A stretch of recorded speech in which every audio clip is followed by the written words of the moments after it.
start, I wanted to ask you about Mason Plumlee, obviously one of the newest additions to the Suns, played for the Clippers last year. What did you see from Mason's game last season? Yeah, I thought Mason started the year off really well as the backup point guard for the Clippers behind Ivica Zubac. Suffered kind of an unfortunate knee injury against the Knicks in November, and was really kind of playing behind the eight ball there, just trying to.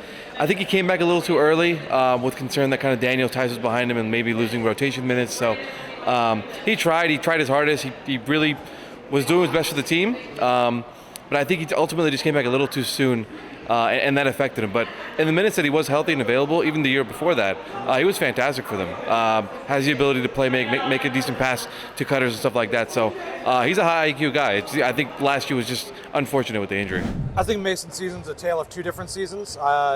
He was a different player before he got his knee rolled up on by Julius Randle in New York. Completely inadvertent, but changed the course of his season. I think he rushed back after that and wasn't really the same athletically.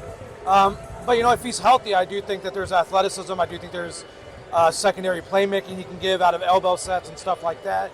And he is a solid rebounder for his size. Not the rim protector he used to be, but he still competes on that end. Much better and much more comfortable at the level of the screen than playing drop. But you're getting a veteran big, and it's what you expect. Well, the thing with Mason is, I think it was a real credit to his character that he came back when he did. Like, I was in Madison Square Garden when he injured his MCL, thought that was a season-threatening injury, and he was walking in Barclays Center for the next game and everything. Obviously, he was going to be out for 2 months.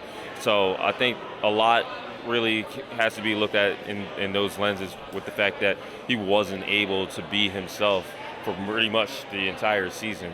But another credit I'll give him is when the Clippers were playing great basketball in January, Ivica Zubac was out for a lot of it with a calf injury. And Mason Plumlee, he kind of held down the fort as a starting center while the team continued to win games through the Grammy trip. So Mason's limitations are obvious at this stage of his career.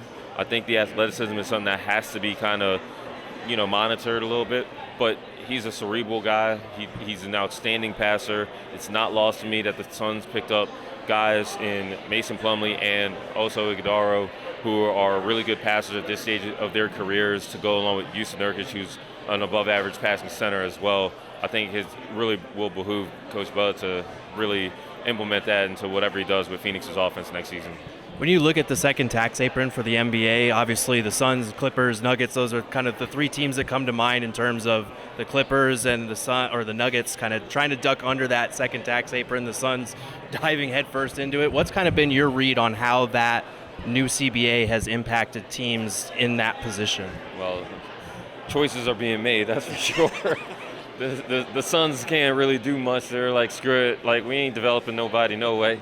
So we might as well stay in it, and that's why I see the Suns doing. I think the Clippers would have done the same thing if they could have retained Paul George on their terms, and they didn't. And I think that one of the reasons he didn't go to Golden State is because the Clippers weren't really enticed by what Golden State was offering to stay in that area of the threshold, and so they're going to look for the short term and the near term in terms of putting together a reload plan, and it's a pretty good reload plan when you consider James Harden and Kawhi Leonard still on the team. Golden State, shoot, we talk about Bradley Beal and the Phoenix Suns, like Golden State pretty much picked up Chris Paul for the right to waive his $30 million a year later without even making the playoffs. Like they had Jordan Poole, a guy who helped them win a championship, a guy that they extended, and they had to attach assets to trade him away. And so when you look at the new CBA, it's definitely a different era in the NBA. Embrace parity. The league did not embrace parity pre-Magic and Bird, so I'll know your history a little bit. But we're going to see exactly how teams evolve with how they build and really how they coach, because you see what it is in Phoenix. I think the second apron's made it difficult for teams to continue building, and I think it's why the Clippers weren't broken up about PG leaving. I think they were accepted it, and I think it allowed them other avenues to improve. And now they can aggregate salaries and trades. Now they can send cash, which they couldn't do if they were over the second apron. They're now hard capped at the first apron, but they're going to be a tax team most likely. But they want to limit the ramifications and the damages of the aprons.